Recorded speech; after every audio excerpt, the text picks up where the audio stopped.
The boarding gate was alive with the usual pre-flight chaos. Hurried footsteps, the shuffle of boarding passes, and the impatient sighs of frequent travelers.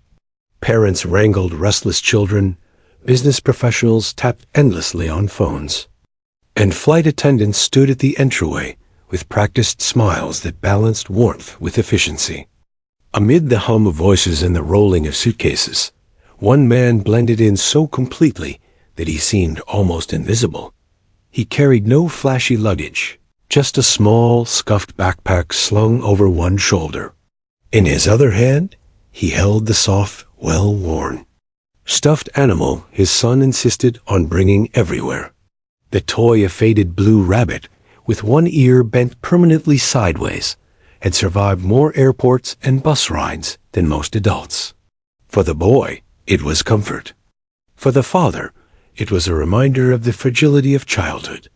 Seat 12F was waiting for him, a window seat near the wing. To most, it was just another number in economy class, a cramped spot on a routine flight. But for him, it represented something far greater: time with his son, uninterrupted hours where he could simply be a father without the weight of uniforms, missions, or duty pressing against him. He eased his son into the seat first, fastening the small belt across the boy's lap with practiced gentleness. The child, perhaps 6 or 7, beamed at the window view, pressing his nose against the glass. Airplanes were magical to him, not machines of war or strategy, but giant birds that carried people above the clouds. The father stowed the backpack carefully under the seat, making sure the rabbit was tucked safely at his son's side. Only then did he settle into his own seat, adjusting his posture to the confined space. His movements were economical, unhurried, betraying a discipline honed over years where calm precision meant survival. A flight attendant stopped by as passengers, shuffled down the aisle. She smiled, offering him a nod as she noticed how he helped an elderly woman place her bag in the overhead compartment. "Thank you," she whispered, but he only returned a quiet smile and sat back down. He wasn't the kind of man who sought recognition for small gestures. From a glance, no one would suspect anything extraordinary about him. His clothes were plain jeans, a simple gray t-shirt, and worn sneakers. His hair was neatly trimmed, peppered with strands of gray that added to the impression of an ordinary working father. Yet there was something about his posture, something in the steady way his eyes observed the cabin, that set him apart. A businessman in the row across noticed it, sensing in him a kind of quiet authority that didn't need to be spoken. The boarding continued, a stream of humanity shuffling past. Some passengers were impatient, bumping shoulders or muttering as they fought for overhead space. Others were exhausted, dragging themselves forward with dull expressions. A man in 12F remained still, helping his son unwrap a snack bar and carefully disposing of the wrapper in a pocket so it wouldn't clutter the tray table. "Daddy, are we going to fly over the clouds?" his son asked, excitement dancing in his voice. "Of course," he answered softly, adjusting the boy's seatbelt again. "We'll see the sun on top of the clouds. Just wait." His voice was calm, reassuring, carrying the kind of certainty children instinctively trusted. It wasn't the loud confidence of someone trying to impress. It was quieter, deeper, born from a lifetime of keeping promises when it mattered most. The engines roared to life outside, a faint vibration coursing through the fuselage. The boy clutched his rabbit, a mix of excitement and nervousness painted across his face. The father placed a steady hand over his son's, grounding him with a touch. The boy's breathing slowed, and he smiled again, comforted by his father's presence. To strangers, it was a small gesture, but to the father, it was everything. Flying had once been his life: cockpits, radios, the crackle of commands, and the deafening roar of afterburners. But that had been years ago. Now, flying was about showing his son the wonder of the sky without the weight of battle. As the plane taxied down the runway, The man glanced briefly at the wings outside the window. He couldn't help but notice the mechanics of the flaps, the subtle adjustments, the hum of hydraulics. His mind, trained over thousands of flight hours, still measured the details automatically. Old habits never left, but he pushed the thoughts aside. He wasn't here as a pilot. He wasn't Falcon, the call sign whispered in squadrons. He was Dad, just Dad. The plane lifted off, rising steadily through the gray haze of low clouds. The boy pressed his forehead to the window, squealing in delight as the world shrank below them. "We're flying, Daddy. We're really flying." His father chuckled softly. "Yes, we are. Just like a bird." The woman seated in 12E glanced at him with a smile. "He's adorable," she said, nodding toward the boy. "Thank you," he replied politely. His tone was gentle, but his eyes held distance, as though he was careful not to invite conversation beyond courtesy. Years of carrying secrets, of living in a world where words were measured, had made him wary of strangers' curiosity. The flight settled into its rhythm. Drink carts rattled down the aisle, seatbelts loosened, and passengers sank into books or screens. The man in 12F remained attentive, not anxious, but observant. He noticed details others overlooked. The way a passenger 3 rows up grew restless. The slightly off-balance walk of a young man returning from the restroom. The subtle fatigue in the flight attendant's posture. His mind, conditioned by years of situational awareness, never stopped scanning. Yet alongside this vigilance, there was tenderness. He wiped crumbs from his son's lap, offered him water, and patiently listened to his endless questions. How high are we? Are we faster than cars? Can we touch the stars? Not quite, he answered with a chuckle, but close. From the outside, it looked like nothing more than a father enjoying time with his child. And in truth, that was exactly what it was. But beneath the surface lay a reservoir of stories, missions flown in silence, nights when survival depended on instincts, and years where duty had forced him away from home. He carried those memories quietly, never letting them intrude on his son's innocence. The boy eventually grew drowsy, his head resting against his father's arm. The man adjusted slightly, careful not to wake him. He stared out the window at the endless expanse of sky. Most passengers saw clouds. He saw corridors of airspace, invisible highways patrolled and defended. Where others saw peaceful skies, he saw echoes of missions that had shaped him. And yet, in this moment, he felt peace. The roar of engines was no longer a call to battle, but a lullaby for his son. Seat 12F, cramped and ordinary, became the most important cockpit he had ever occupied, not guiding a jet through hostile skies, but guiding a child through life. The flight attendants paused, now and then to check on passengers. One stopped to offer him coffee. He declined with a polite smile, asking only for water for his son when he woke. She lingered a moment, sensing something unusual in his calm demeanor, but moved on without questions. Time passed. Conversations rose and fell around the cabin, laughter mixing with the hum of engines. Yet the man in 12F remained quiet, present only for his son. To the world, he was invisible, just another single dad traveling coach. But invisibility suited him. After years of standing in the harsh light of duty, anonymity was a kind of freedom that what no one around him knew was that history sat quietly in that seat. Medals tucked away in drawers, call signs etched in logs, and stories told in hushed tones among pilots, all belonged to the man cradling a sleeping boy against his shoulder. He had lived a life of speed, risk, and sacrifice, but none of it mattered now. Here, at 30,000 feet, in the quiet hum of a passenger jet, he was something greater than Falcon, greater than the warrior others remembered. He was a father. And two, the boy in seat 12E, that was the only title that mattered. had been barely 20 when he first walked across the blistering tarmac of an Air Force base. Boots stiff, uniform crisp, heart hammering with both fear and determination.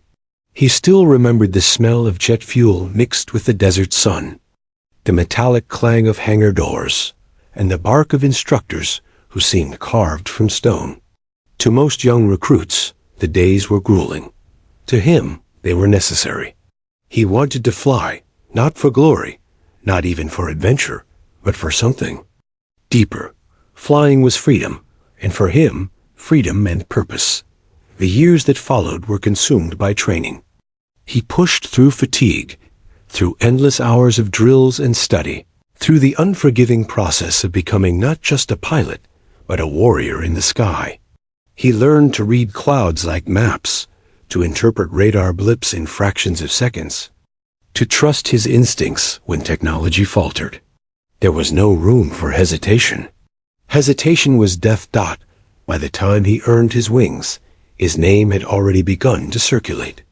In the Air Force, reputations grew quickly, some built on arrogance, others on performance. His was built on precision. His fellow pilots said he flew like a falcon sharp, relentless, always in control. The call sign stuck. Falcon, but behind. The reputation was a man who gave everything. Deployments came often, sometimes with only days of notice. One moment he'd be home, the next he'd be halfway across the world, strapped into a cockpit, the weight of nations resting on his shoulders. He flew missions most people would never hear about, missions that never made headlines, but changed the course of battles, saved soldiers on the ground, or kept enemy jets from crossing invisible lines in the sky. Every mission demanded a piece of him. Nights were spent in briefing rooms or cramped bunks, his thoughts drifting to the life waiting at home. He had married young, to a woman whose smile could steady him in ways no training ever had. She understood the life he chose, though. It meant long stretches of absence, birthdays missed, and countless hours spent worrying as she raised their son alone. She carried the weight of family, while he carried the weight of war. And then one day, everything shifted. The memory of that phone call still lingered like an echo he could never silence. He had been overseas, in a briefing room thick with maps and orders, when his commanding officer walked in with a look he recognized instantly. Soldiers learned to read faces. That one told him before the words even came. His wife was gone. An accident, sudden and cruel. No enemy to fight, no battle to win, just the cold randomness of life, stealing the woman who had been his anchor. His world fractured. The Air Force flew him home, but no jet, no speed, could bring her back. He remembered standing at the funeral, his son clutching his leg, too young to fully understand, but old enough to sense the finality.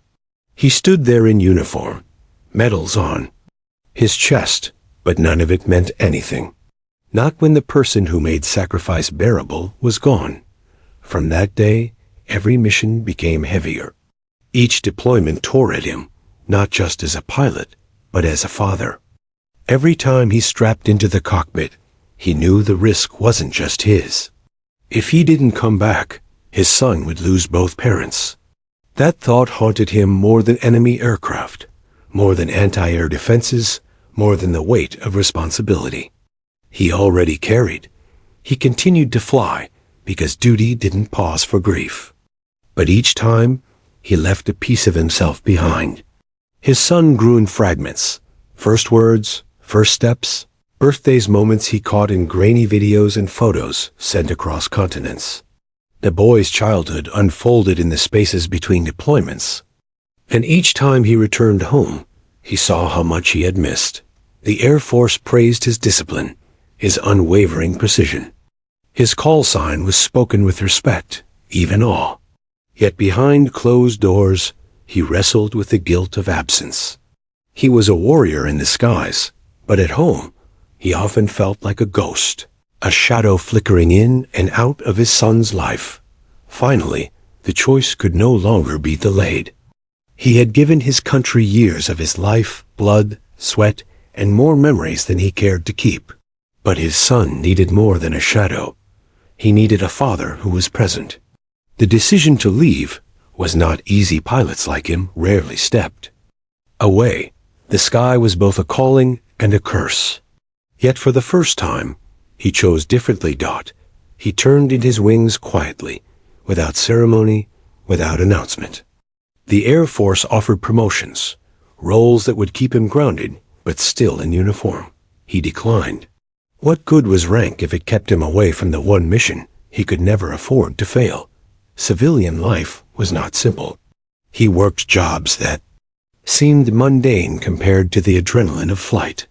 He dealt with paperwork, bills, and the endless demands of single parenthood.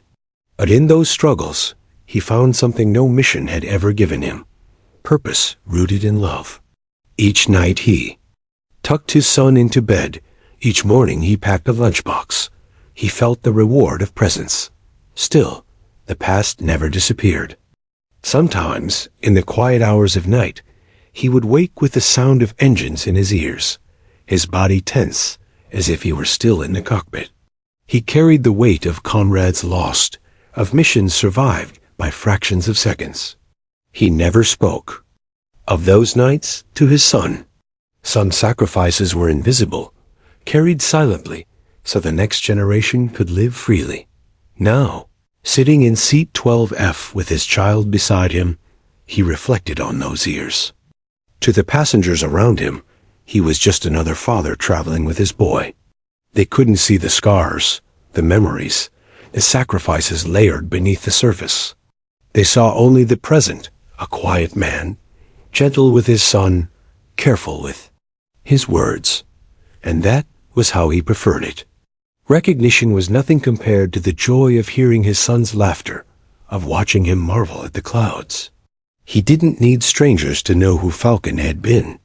The Air Force chapter was behind him. This chapter, the one where he was simply Dad, mattered far more.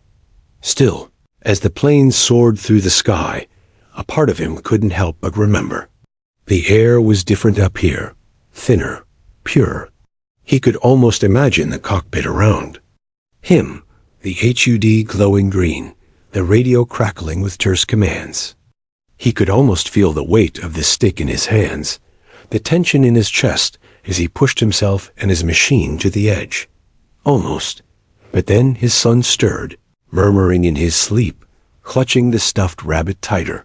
The man in 12F shifted gently, adjusting the blanket around his boy.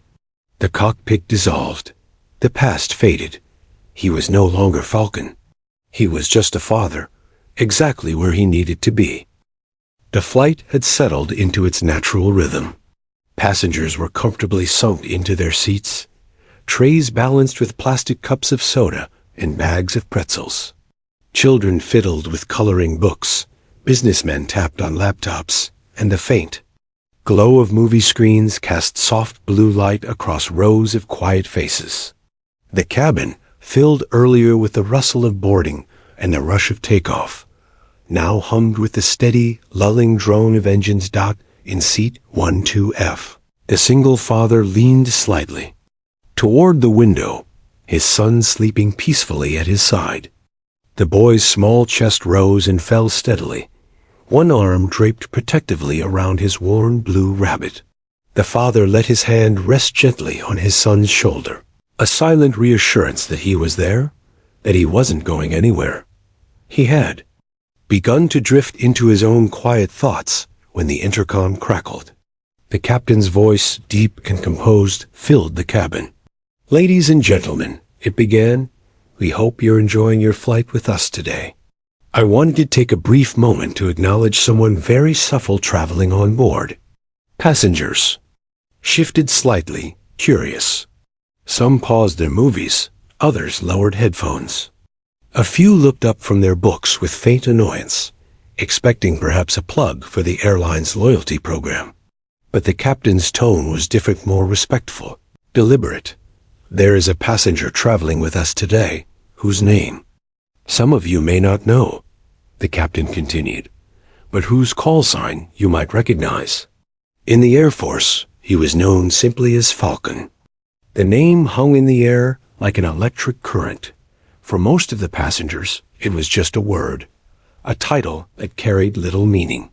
But for those who had served or who had family in the military, the impact was immediate. A murmur swept through the cabin, soft at first, then growing louder.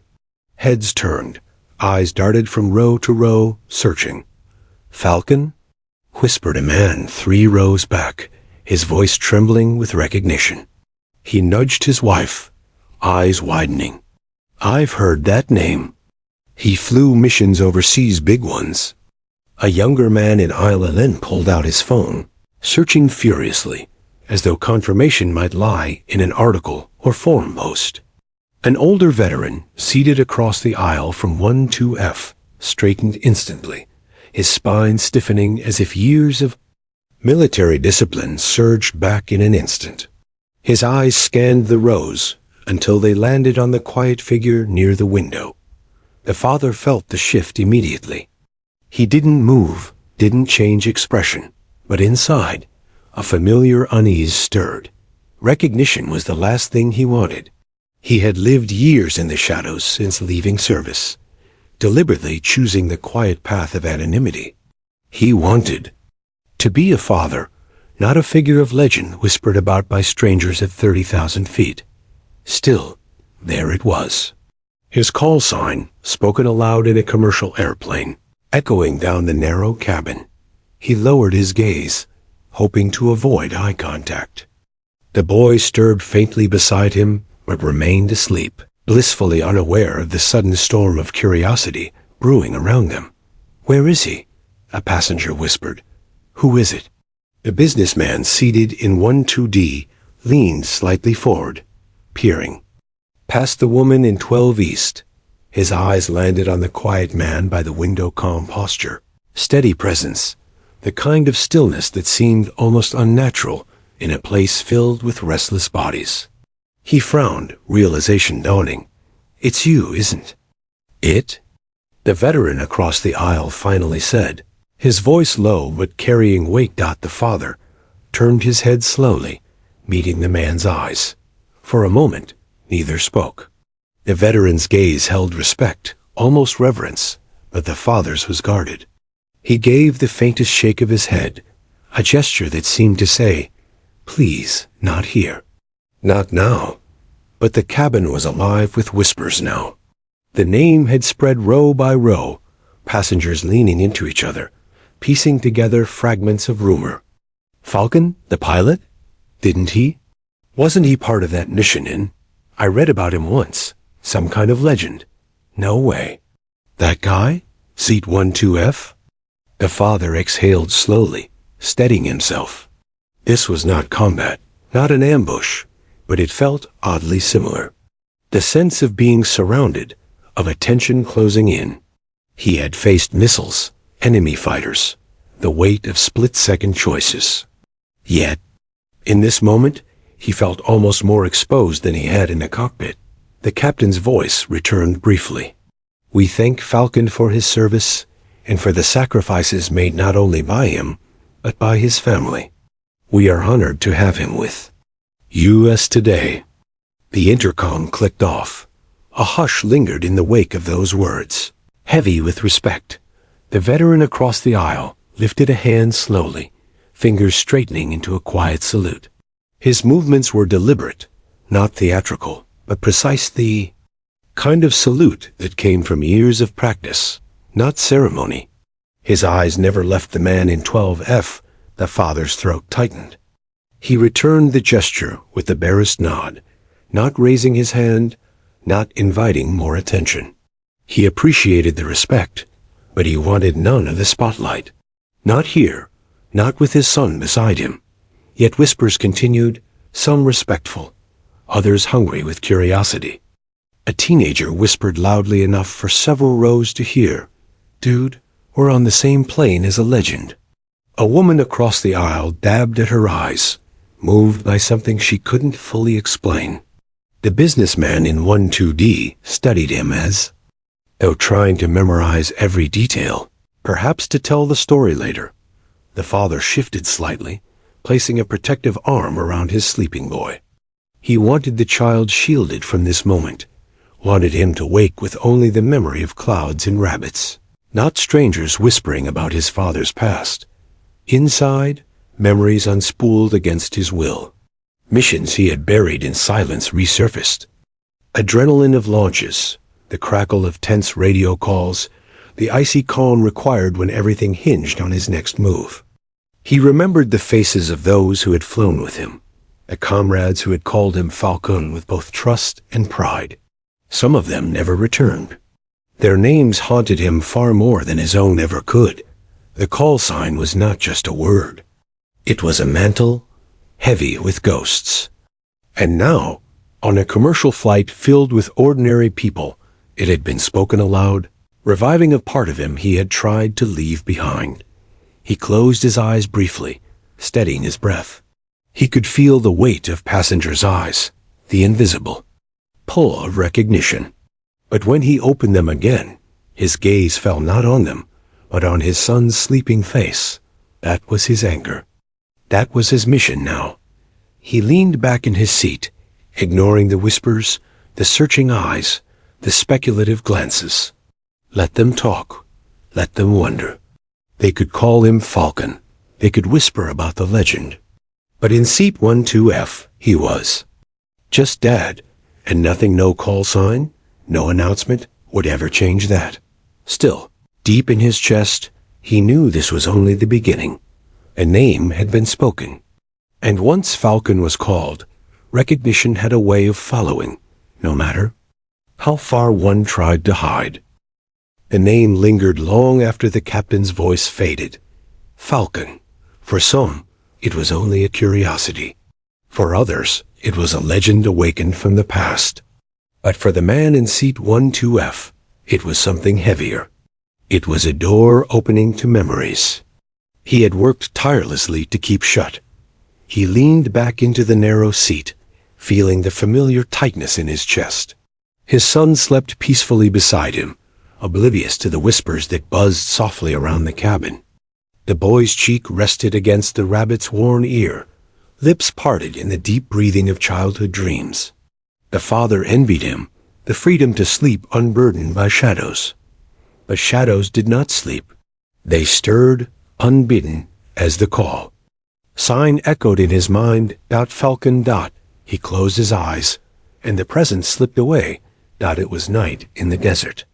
The runway lights stretched like a luminous ladder into the black sky, and the air shimmered with heat even after the sun had set. He sat in the cockpit of his jet, helmet strapped, oxygen mask clipped, HUD glowing with green data streams. His pulse was steady, controlled, though his body hummed with anticipation. Falcon 1, cleared for takeoff. The tower's voice came through his headset. His hand eased the throttle forward. Engines roared with a ferocity that rattled his bones, and the aircraft leapt forward, wheels thundering down the strip. At rotation speed, he pulled gently, and the earth fell away beneath him. The desert turned into a dark blur, and then only sky remained. He had flown hundreds of sorties, but each one etched itself into his soul. Missions varied: air cover for ground troops, intercepts in hostile skies, silent patrols where the enemy never showed, but tension pressed against every breath. He remembered dogfights that tested every nerve, where split-second decisions drew the line between life and death. One mission rose sharper than the rest. It had been a scramble, unplanned, called in the dead of night. Enemy aircraft had breached contested airspace, and Falcon was scrambled with his wingmen. The air was alive with static, radar-painting blips that moved with lethal intent. Falcon 1, Tally 2, bearing 085, his wingman reported. "I've got them," Falcon replied calmly. His hands were steady on the controls, every sense alive. The engagement was fast, vicious. He rolled, banked, and dove, the jet moving as if fused to his body. Missiles screamed through the night, tracers lit the dark, and for a moment, the sky became chaos. One enemy went down in a burst of fire, his wingman locked in combat with the other. Falcon cut through the blackness, instincts guiding him, until the final tone in his headset confirmed the lock. One press, one flash, and silence followed. When the sky was clear again, his wingman's voice came through, breathless. "Falcon, damn, you saved my skin tonight." "Just doing the job," Falcon replied, though his chest ached with adrenaline. The medal for that mission came later, pinned to his chest under bright lights and speeches. But he remembered none of that. What stayed with him were the faces, the men and women he flew with, the bond forged in fire, and the ghosts of those who never returned. The father's eyes opened slowly. The cabin was still, but his heart carried the hum of engines that no longer roared.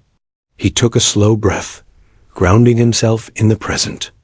His son stirred beside him, shifting in sleep, and the man adjusted the blanket over him, a small gesture that steadied him against the tide of memories. He told himself not to go further, but memories rarely obeyed. He remembered another night, this one not in the cockpit, but in the quiet of home. His wife's laughter drifted from the kitchen, his son, only a toddler then, wobbling across the living room floor on unsteady legs. He had crouched low, arms outstretched, catching the boy as he stumbled forward. For one blissful evening, war felt distant. For one moment, he was just a man with a family, grounded not by duty but by love. And then, deployment orders came again. He had kissed his wife at the airport, pressed his forehead to hers, and whispered promises he prayed he could keep. His son, too young to understand, had waved with both hands, clutching the stuffed rabbit. That image had followed him into every mission, tucked into the corners of his mind when fear threatened to unravel him.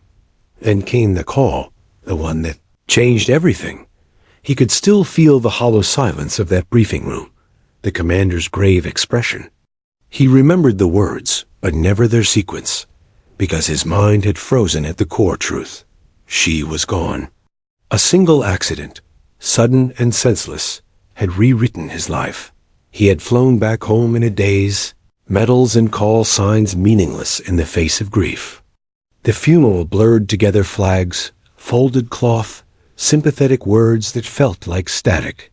His son clung to his uniform, wide-eyed, sensing something permanent, even if he couldn't name it. Falcon, the pilot who had braved enemy fire, who had danced with death in the skies, crumbled quietly under the weight of loss. A murmur in the cabin brought him back to the present. The businessman in 12D leaned toward the woman in 12E, whispering something, both of them casting glances toward him. The veteran across the aisle still sat straight, respectful, but did not intrude. Passengers remained curious, but not intrusive. Enough to break the fragile quiet. The father kept his expression neutral, though inside the memories swirled. He wondered if they had any idea what came with that call sign. It wasn't glory. It wasn't legend. It was the sound of radios crackling with last words, the weight of funerals, the cold emptiness of medals that couldn't bring back the fallen. He looked again at his son, small and peaceful in the seat beside him. The boy had his mother's. Eyes bright, curious, alive with wonder. Protecting that spark was the only mission that mattered now. He whispered quietly, almost to himself, "Sleep easy, buddy. Daddy's here."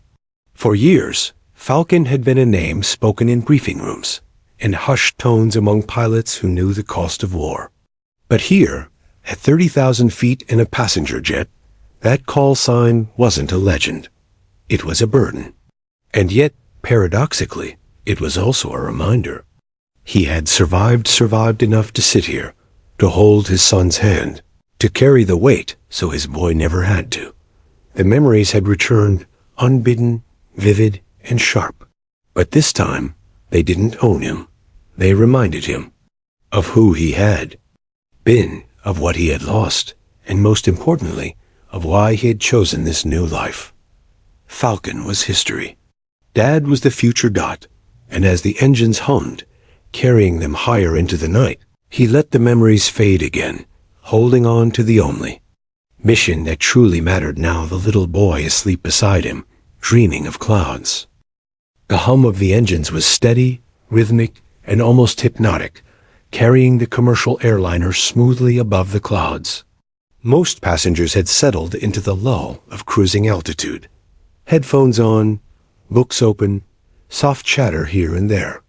But for the man in seat 12F, the air felt charged, electric in a way that had nothing to do with turbulence. He adjusted his son in the seat beside him, gently tucking the small boy's blanket around his shoulders. The child had been restless during the last hour, shifting and murmuring in his sleep, and the father's hand rested lightly on his son's arm, soothing him back to quiet. And he noticed it. Outside the small oval window, a faint glint of silver caught his eye. At first, he thought it was a reflection of the sun on the wingtip of their own plane. But it moved, and not like commercial traffic. Sleek, precise, almost predatory arcs through the sky, there was a rhythm to their flight. Controlled and deliberate. He leaned closer to the window, squinting against the sun. 2 jets appeared, twin silhouettes against the blue expanse, moving in perfect formation, matching the airliner's speed and trajectory. For a moment, disbelief took hold. "That can't be real," he whispered under his breath. The world of commercial aviation didn't intersect with stealth fighter jets, not casually, not in any ordinary flight path. His pulse quickened. These were Raptor's F-22s, unmistakable even from a distance. The sleek, angular frames, the taut wings, disciplined precision of their formation, it all screamed military grade. But why here? Why now? He glanced down at his son, still asleep, rabbit clutched in tiny arms. The instinct to protect flared. The father's training, long buried beneath years of civilian life, resurfaced instantly. Assess, anticipate, act. But there was nothing to do. They weren't hostile. They were observing. The captain's voice came over the intercom, calm, but with a faint undercurrent of awe. "Ladies and gentlemen, we appear to have company. Or being escorted by 2 military jets. It is a rare honor and a precautionary escort, though the exact reason remains confidential." Passengers stirred, leaning forward, phones half raised, murmuring in disbelief. Some pointed, some gasped, and some instinctively grasped the safety armrests, as if the act itself would anchor them in reality. The father remained still, lips pressed in a firm line, eyes tracing the jets. Recognition rippled through him before he even realized it. He knew those pilots. Or, at the very least, they knew him. His mind raced, memories spilling forward. He remembered formation flights over deserts, missions flown in darkness with only the hum of engines and the sharp crackle of radio chatter. He remembered the unspoken bond between pilots who trusted each other with life itself. And he realized, slowly, that these jets were not random. They were here for him. The intercom crackled again, this time with an unusual patch of communication. The captain's voice was cautious, deliberate. Raptor 1 requesting permission to communicate with Falcon on board. Even seated in coach, the father felt his body tense. "Falcon?" a passenger whispered, having heard the term somewhere. Though most did not understand its weight, the boy stirred, eyes blinking open. "Daddy, do they know you?" "Yes," he whispered, placing a steady hand over his son's. "They remember an old friend." Outside, the jets adjusted formation, one slightly dipping, the other mirroring perfectly. Every movement was synchronized, deliberate, and unmistakably ceremonial. To an untrained eye, it was a remarkable display of precision. To him, it was a salute, a message delivered silently through maneuver and discipline. The cabin was hushed. A collective pause where no one spoke above the quiet hum of engines and air circulation. Passengers craned their necks to witness the spectacle. A woman across the aisle whispered to her companion, Are they really just flying alongside us? A teenager pressed a hand to the window, wide-eyed, almost forgetting to breathe. Whoa, they're doing that for him, he muttered, pointing at the man in 12F. The father didn't respond. His gaze was fixed outward, analyzing, acknowledging, yet remaining calm. Training and instinct had not faded completely. He noted their angles, their distance, the slight variation in speed, all precise. Every element screamed discipline, respect, and purpose. Inside, his chest tightened, not from fear, but from a swell of emotion he hadn't felt in years. Recognition from peers, from those who truly understood the cost of missions of sacrifices, was powerful. It was validation, but it was also humbling. The Raptor pilots transmitted again, a crisp, disciplined tone cutting through the air. Falcon. It is an honor. Permission to render formal acknowledgement. The father exhaled slowly, steadying himself. Formal acknowledgement. He had received medals, honors, call signs, and accolades, but nothing had prepared him for this acknowledgement. In real time, live in the air, witnessed by strangers and family alike. The jets adjusted slightly. One dipped sharply in a perfect arc, the other mirrored, wings flashing in the sunlight, a salute not of ceremony, but of respect. The boy gasped beside him. Daddy, they're like superheroes. He smiled faintly, brushing back the boys. Hair, something like that, he said softly, trying to maintain normalcy. Inside, though, his heart was pounding. The memories of missions past, comrades lost, and sacrifices made came flooding back, layered now with this new, almost surreal moment of recognition. The captain spoke again, voice calm yet imbued with reverence. Ladies and gentlemen, those F-22s are acknowledging the presence of a man whose service and sacrifice are extraordinary. We are honored to share the skies with him today. Passengers whispered, some craning necks, others nodding silently. Cameras were half raised, but unused, as if the moment was too sacred for distraction. The airline crew moved quietly, understanding instinctively that the display was not for spectacle. It was a message. Personal and profound. The father kept his eyes forward, though he felt tears threaten the edges of his vision. Recognition had never been about ego.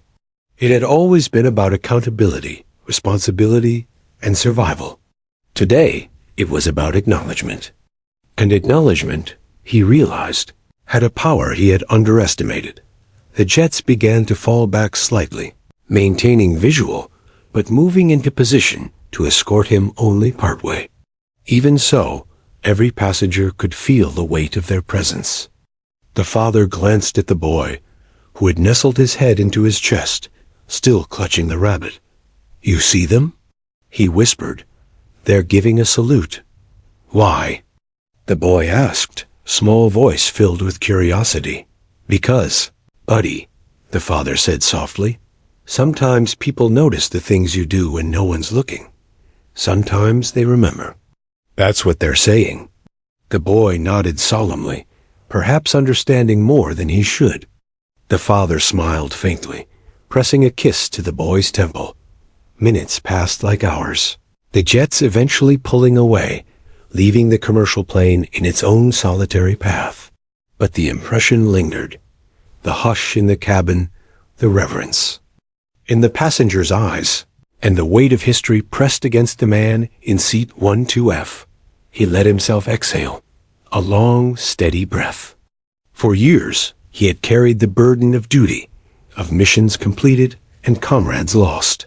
For years, he had flown unseen, unrecognized, bearing responsibility silently. And now, in the quiet of this ordinary flight, acknowledgement had come not. With applause, not with ceremony, but with precision, respect, and presence. The boy stirred again, blinking sleepily. "Can we go home now?"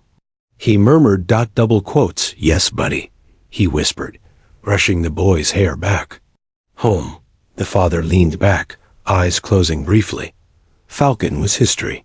The escort had reminded him of who he had been, but sitting here, with his son safe beside him, he realized the truth. This fatherhood, presence, protection was his real mission now. The engines hummed steadily, but the atmosphere inside the cabin had shifted. Passengers leaned toward the windows, breath fogging the glass, whispering in tones laced with disbelief. The appearance of the two F-22 Raptors flying parallel to the commercial jet had electrified the air dot at first. Many assumed it was a coincidence. Military aircraft often conducted training near flight paths. But then the captain's voice came through, calm yet tinged with awe. "Ladies and gentlemen, what you are seeing outside is not part of any exercise. The pilots of those F-22s have made a special request through air traffic control. They have identified one of our passengers by his call sign." The words lingered. Even those who didn't fully understand the significance could feel the weight of them. Heads turned, eyes widening, until they inevitably settled on seat 12F. The father sat still, his jaw tight, eyes fixed on the clouds beyond the glass. His son had woken now, rubbing his eyes grudgingly. The boy pressed his small palms to the window, awestruck. "Daddy, look, jets!" he exclaimed. "Are they racing us?" The father swallowed hard, forcing a smile. "Something like that," he murmured, pulling the blanket back over his son's lap. Inside, though, his chest burned with a mixture of pride and unease. He had not asked for this. He had wanted only to travel quietly with his child, to remain unseen. But recognition had a way of finding him. Even years after he had left the skies behind, the cockpit speakers crackled again, this time with the sharp, disciplined cadence of a military channel patched into the flight deck. The captain, visibly moved, turned up the volume so the cabin could hear. "This is Raptor 1. Permission to address Falcon." A pause followed. Then the airline captain's voice, soft but steady. "Permission granted." The entire cabin seemed to hold its breath. "Falcon," came the voice through the static, deep with respect. "It's an honor to share the skies with you again. Raptor Flight salutes you." Gasps rippled through the passengers. The businessman in 12D whispered, "They're talking to him." The veteran across the aisle stiffened, his eyes glistening. The boy tugged his father's sleeve. "Daddy, they're talking to you. Why are they calling you Falcon?" The father placed a steady hand over his son's, eyes never leaving the jets outside. "It's just an old name from when I used to fly," he said gently. But the Raptors moved closer, wings angled with perfect precision, and then dipped in unison, a maneuver so deliberate, so synchronized, that even civilians understood its meaning. It was a salute. Inside the cabin, silence fell. No one reached for their phones now. No one whispered. Passengers sat straighter, reverence settling over them like a blanket. For once, an entire plane load of strangers, united in a single emotion, respect. The father closed his eyes briefly. He could almost hear the voices of comrades long gone, could almost feel the weight of missions past, pressing against his chest. He remembered the countless times he had flown in formation with Raptors like these, the camaraderie of pilots bound by a trust few would ever understand. And now, here they were saluting, not Falcon the warrior, but the man in seat 12F. The captain spoke again, his voice thick with emotion. "Ladies and gentlemen, what you just witnessed is something extraordinary. Those Raptors didn't salute this aircraft. They saluted a man among us, a man who served with honor and sacrifice." The passengers erupted, not in cheers, not in applause, but in something quieter, more fitting. A ripple of nods, soft murmurs, of gratitude, hands pressed to hearts. The atmosphere was reverent, sacred in its own way. The father remained still, accepting the moment silently. He had never been one for grand gestures or public recognition. But something about the salute pierced through the walls he had built around himself. It wasn't about medals or missions or legend. It was about acknowledgement from those who still flew, for one who once had. The boy's eyes were wide with wonder. "Daddy, they know you. They like you." He smiled faintly, brushing his son's hair back. "Maybe," he said softly. "Maybe they just remember." The veteran across the aisle finally spoke, his voice low but steady. "They don't do that for just anyone." His gaze was unwavering, filled with the quiet pride of one who knew the weight of service. "You've earned every ounce of that. Respect." The father inclined his head slightly in acknowledgement, but said nothing. He had no desire to explain, no wish to open the vault of memories to strangers. The salute was enough. For the rest of the flight, the Raptors lingered nearby. A silent escort. Children pressed their faces to the windows, marveling. Adults sat straighter, humbled by the rare spectacle. Flight attendants moved quietly. Their usual cheers softened into something more subdued, as though they too understood the gravity of what they were witnessing. The father spent the time holding his son's hand, explaining only in fragments. "I used to fly jets like those. That's what Daddy did before you were born. Were you fast?" The boy asked, eyes shining. A quiet smile tugged at his lips. "Fast enough?" The boy grinned, pressing his nose back to the glass. "I want to be fast too." The father's chest tightened. He wanted his son to fly, yes, but not in the way he had. He wanted him to fly free of ghosts, free of the burdens that came with call signs and salutes. As the plane began its slow descent, the Raptors pulled ahead, banking gracefully into the horizon. The passengers craned their necks to watch until the sleek silhouettes disappeared into the clouds. Deep silence filled the cabin once more. Then, slowly, a soft wave of applause began, not loud or raucous, but gentle, like rain on a rooftop. It wasn't for entertainment. It was for gratitude. The father's throat tightened, but he kept his eyes forward, his hand steady on his son's shoulder. He had never flown for applause. He had flown for duty, for survival, for the ones who couldn't. And now, seated in coach with his child at his side, he realized that even in silence, respect had a way of finding him. By the time the aircraft touched down, the moment had passed into memory, but its weight lingered.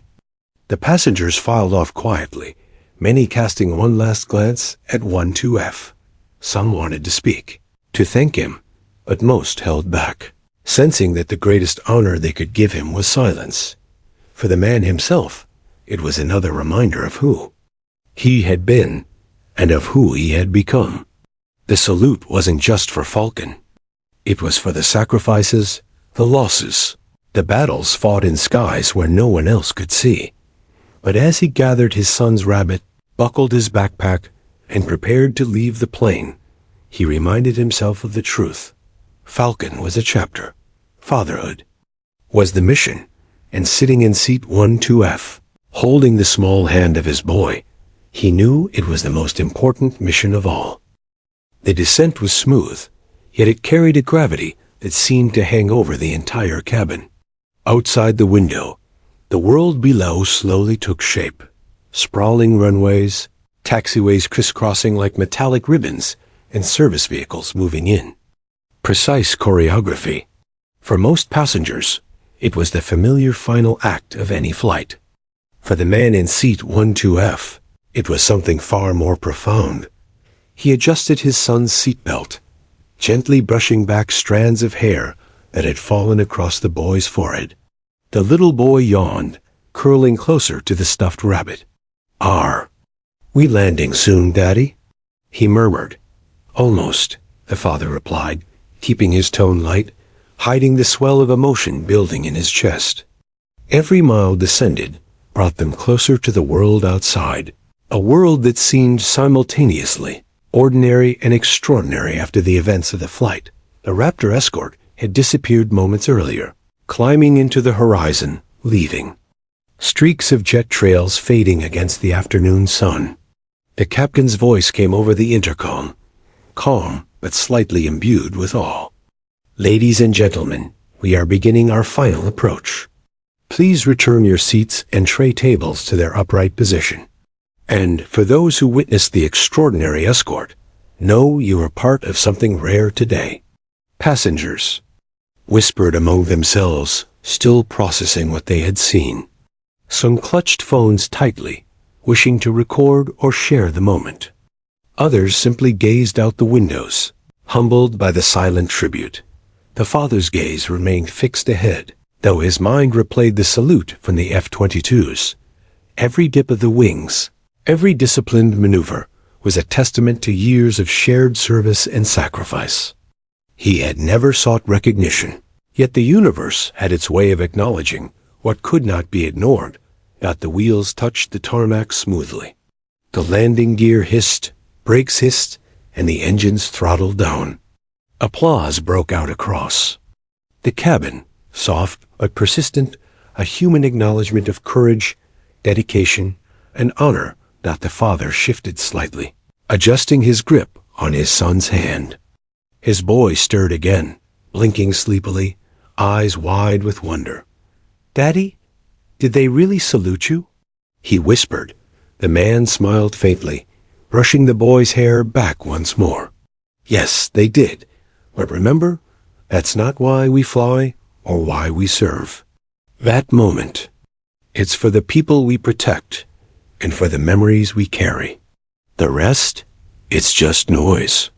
The boy nodded solemnly, perhaps understanding more than he realized. As the plane taxied toward the gate, ground crews began their routine work. But today, routine was suspended. Mechanics paused mid-step, leaning on their tools, some straightening as though instinctively drawn into a gesture of respect. Airport personnel, normally focused on efficiency, slowed, eyes drawn toward the man in seat 12F as he gathered his son's small backpack and the stuffed rabbit. He did not notice, or perhaps he did, and simply accepted it without comment. Recognition was not his goal, but the unspoken acknowledgement, the quiet standing of those who understood, carried weight heavier than words could measure. Passengers began preparing to leave, chatter hushed and reverent. The businessman in 12D offered a subtle nod, not for himself, but in respect for the presence of someone who had lived through extraordinary circumstances. The veteran across the aisle lingered, adjusting his cap slightly, his salute measured, a reflection of training and admiration that had not dulled with time. The father bent slightly to scoop his son into his arms, careful not to disturb the boy's delicate grip on the rabbit. His steps were deliberate, slow, almost ritualistic, as though each one grounded him in the present while honoring the past. Around him, whispers rose and fell like waves, strangers giving voice to the awe they felt, but unable to fully express. Outside the gate, the scene was no less extraordinary. A few uniformed veterans had quietly gathered, waiting to witness the arrival. Ground crews paused, tools in hand, and straightened backs, instinctively aware that this was not just any passenger. Disembarking, the man who had been Falcon the call sign carried, like a medal of unspoken beads, was stepping onto their tarmac. The father moved steadily toward the exit, eyes forward, son snug against his chest. Each step echoed with memory, the launches. Before dawn, the silent fear of night missions, the moments where skill and instinct kept him and others alive. And yet, here, on ordinary ground, surrounded by ordinary people, the echoes carried a different meaning. They carried acknowledgement. Young flight attendant, eyes misted, paused at the doorway. "Sir, thank you," she whispered, "for everything." He inclined his head slightly, just enough to acknowledge the gesture. No words were necessary. In this moment, silence spoke volumes. Passengers followed, some slowing intentionally to watch, some craning their necks to glimpse the man whose calm presence had carried so much unseen weight. Even the little things, an elderly woman adjusting her shawl, a teenager tipping a baseball cap, became subtle acts of reverence. Outside, the sun caught the horizon, casting the tarmac in a soft golden light. The boy wriggled slightly in his father's arms, pointing to the distant mountains and waving at the vehicles below. "Look, Daddy, look at the trucks." He smiled, keeping his son close. "Yes, buddy. Everything's waiting for us." The ground crew stepped aside, subtly, almost reverently. Some offered nods. Others simply stopped moving, eyes tracing the quiet figure carrying a small child. No words were exchanged, none were needed. Recognition doesn't always require applause. Sometimes it resides in posture, in subtle gestures, in the unspoken understanding between those who know. From the corner of his eye, he noticed the veterans standing quietly, their hands folded behind them, eyes locked on him with respect. A small salute, deliberate and restrained, met him as he walked by. He inclined his head again, humble, almost reluctant, but accepting the gesture with grace. He guided his son down the ramp, careful to keep his steps steady, mindful of every small obstacle. Each movement carried the balance between fatherhood and the legacy of the man he had been. Passengers followed behind, watching in silence, some whispering quietly among themselves. His mind drifted briefly to the past, to the countless hours spent in cockpits where every decision meant life or death. But here, now, life had a simpler rhythm. One hand held his son's, the other steadied the small backpack. The stuffed rabbit's bent ear flopped gently against his chest. In these small moments, he found the peace he had long sought. The boy looked up at him, eyes wide, and asked in awe, "Daddy, did everyone really salute you?" He chuckled softly, lifting the boy slightly to look him in the eyes. "Not for me, buddy. They salute for the choices we make, the people we protect, and the lives we honor. That's all any of us can do." The boy nodded, hugging the rabbit closer. "I want to be like you when I grow up." The father's throat tightened. "You'll be even better," he whispered. "Better than me. That's the goal." As they reached the waiting area outside, the father noticed reporters at a respectful distance, cameras poised but quiet. Passengers lingered a few steps behind, exchanging hushed commentary. But the father did not stop. He simply held his son's hand, steady, guiding him toward the next chapter of their lives. The Raptor escort was gone, the sky empty once more. But the imprint of their salute, the recognition of service, lingered not in headlines or photographs, but in the quiet dignity of those who had understood. He glanced at his son, whose tiny hand was warm and trusting in his own. All the accolades, all the whispers of Falcon, mattered less than this. The medals he had earned, the call sign that had inspired respect, all faded beneath the simple truth. He was a father first, a protector, a man who had learned the hardest lessons, and now carried them not in medals or memory, but in the heart of a child. And as the father and son stepped fully onto the tarmac, the golden light of the late afternoon sun catching their forms, he allowed himself a quiet exhale, a release from the weight of missions past, a deep breath of relief, of accomplishment, of love. The landing was complete. But the journey, his true journey, was just beginning. The airport buzzed with ordinary activity, rolling suitcases, announcements echoing across the terminal, the faint aroma of coffee and duty-free snacks. But for the man in seat 12F and his son, the moment felt anything but ordinary. Every step down the jetway, every careful foot placed on the tarmac of their lives after the extraordinary flight, carried a resonance that neither the bustling crowd nor the muted chatter of passengers could obscure. He cradled his son's small hand, feeling the pulse of trust and curiosity that radiated from it.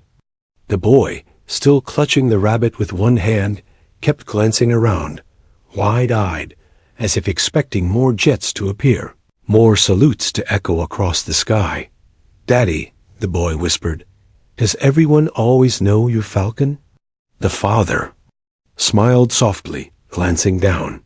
His eyes were kind, warm, and steady, the eyes that had navigated war zones, midnight patrols, and life-or-death decisions, now solely devoted to one small child.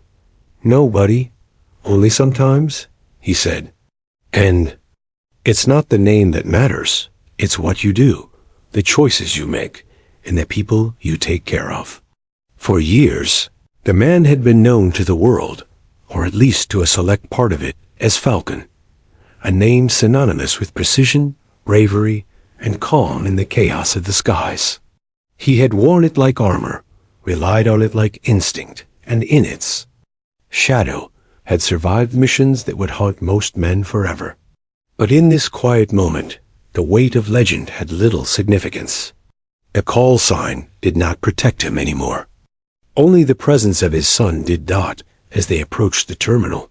A few passengers who had witnessed the extraordinary Raptor salute paused to offer nods, smiles, or whispered acknowledgement. He returned them with slight inclinations of his head. No words. Recognition in its quietest form was enough. He didn't need applause or headlines. The veteran who had been seated across the aisle in the flight lingered at the end of the jetway. He raised his hand in a silent salute as the man passed. The father returned in a single motion, understated but filled with decades of unspoken respect, shared understanding, and memories that refused to fade. Even in civilian life, discipline and honor moved with him like shadows, subtle yet unmistakable to those trained to notice dot once inside the terminal. They were greeted by the usual chaos, travelers rushing past, luggage carts squeaking, and announcements booming across the speakers. But the father and son moved as if in a bubble of calm. Every step was intentional.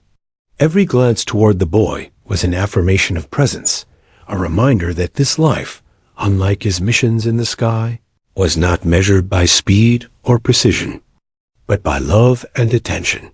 He guided his son through the crowd, keeping him close. "Look at the people, buddy. They're all going somewhere, just like us," he said. The boy nodded solemnly, holding the rabbit tighter. "Are we going somewhere too, Daddy?" "Yes," the father replied. "Somewhere special. Wherever we go together. And that's what matters most." The boy's small face lit up with understanding that was deeper than his years suggested. For him, wasn't about legends or salutes. It was about time with his father, about shared laughter, bedtime stories, and quiet moments of connection. A few steps ahead, airport staff paused, some unconsciously straightening their posture. Mechanics, baggage handlers, and security personnel all seemed to sense the gravity of the man walking among them. Perhaps they recognized the discipline in his stride, the quiet authority in his posture, or maybe they simply felt the energy of someone who had carried unimaginable responsibility with humility.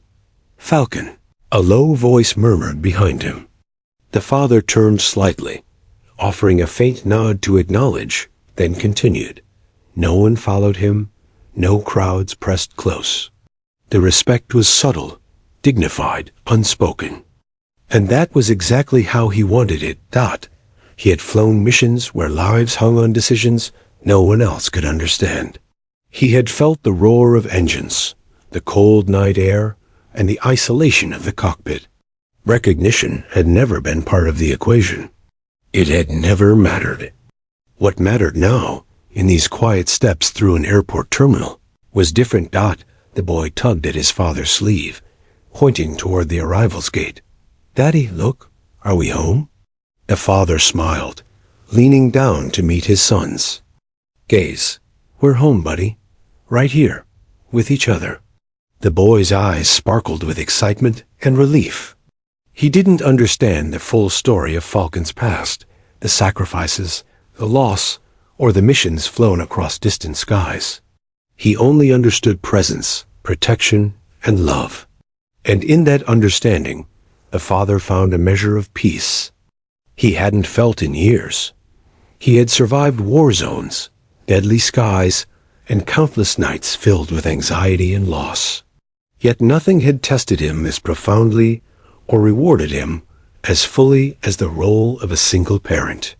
Being a father was not about call signs, medals, or applause. It was about moments like these. Walking through a crowded terminal, hand in hand with a small boy, carrying the weight of responsibility lightly enough for love to shine through Dot as they neared the baggage claim. He caught a glimpse of a small group of uniformed veterans waiting quietly, observing from a distance. They didn't step forward to crowd him, nor did they speak loudly. They simply stood, their posture straight, hands folded or saluting subtly. He recognized the expression in their eyes, respect tempered by understanding. Dot. He inclined his head slightly in return. No words were needed. These gestures weren't for public display, they were for him, for the man who had flown, sacrificed, and returned to walk quietly among the living. The father's heart swelled, not with pride in the legend of Falcon, but with gratitude for the recognition of a life spent in service, both in the air and now on the ground. Dot. His son's small hand found his again, fingers curling tightly around his own. "Daddy, can we go get ice cream?" The man chuckled, feeling the tension in his shoulders ease. "Absolutely," he said. "First, we collect our bags, then ice cream. Sound good?" The boy beamed, nodding eagerly, letting the stuffed rabbit flop slightly against his chest. For the first time in years, the father felt a weight lift from him. A weight he had carried since before his son was born. A weight composed of missions, loss, and memories that never fully left him. Now, the weight was different. It was lighter. It was tempered by laughter, by love, and by the knowledge that he could protect what mattered most. They reached the baggage carousel, the familiar whir of belts and clatter of wheels, grounding him in the ordinary world. The father watched as bags passed, waiting for theirs. He caught a glimpse of a camera from a nearby reporter, poised but respectful. He didn't flinch. He had faced far worse scrutiny in life-and-death moments than a few lenses. Today, he carried himself with quiet dignity. Finally, the familiar backpack appeared on the belt, and he grabbed it. His son clapped excitedly, brushing the floor with his small shoes. The father hoisted the child onto his hip, adjusting the straps and making sure the rabbit remained secure. Together, they walked toward the exit, toward the late afternoon sun spilling across the terminal. The world felt both ordinary and extraordinary. The two merged seamlessly for them. Outside, the first breaths of evening air carried the scent of asphalt, distant engines, and life continuing. Vehicles rolled past, people hustled by, and planes taxied quietly in the background. But for the father and his son, nothing else existed. He looked down at his son, smiling softly. "We're done flying for today, buddy. But we're going to make the most of our time on the ground. Can we play at the park?" The boy asked eagerly. "Of course," the father said. "And we'll make it the best park ever." In that simple exchange, the essence of everything crystallized: survival, honor, legacy, and love. The legend of Falcon had served its purpose. The missions, the call signs, the sacrifices, all had brought him to the singular, profound role: being a father. Nothing else mattered now. Dot. As they walked toward the waiting car, the father glanced back briefly. He saw the distant runway, a small glint of memory reflected in the windows of parked planes. He thought of the pilots who had saluted him mid-flight, the veterans who had acknowledged him silently. and the countless missions that had led him here. He exhaled a long, steady breath. Falcon was history. Fatherhood was now. And in that truth, he found the peace and purpose he had sought all his life. The boy leaned against him, tired but content, holding his rabbit tightly. The father adjusted his grip and began walking forward, each step deliberate, each heartbeat echoing the silent promise. Always present, always steady, always a father first.